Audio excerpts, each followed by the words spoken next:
C Joseph Vijay எனும் நான்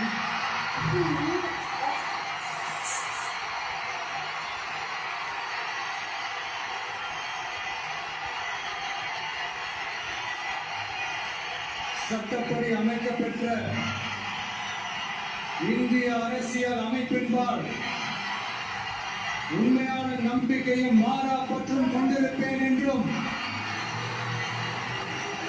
இந்திய நாட்டின் ஒப்பில்லாத முழு முதல் ஆட்சியையும் ஒருமையையும் நிலைநிறுத்துவேன் என்றும் தமிழ்நாட்டு அரசின் முதலமைச்சராக உண்மையாகவும் உடற்சான்றின்படியும் என் கடமைகளை நிறைவேற்றுவேன் என்றும் அரசியல் அமைப்பிற்கும் சட்டத்திற்கும் இணங்க அச்சமும் ஒருதலை சார்பும் இன்றி விருப்பு வெறுப்பை விலக்கி பலதரப்பட்ட மக்கள் அனைவருக்கும் நேர்மையானதை செய்வேன் என்றும் ஆண்டவன் மீது ஆணையிட்டு உறுதிமொழிகிறேன்.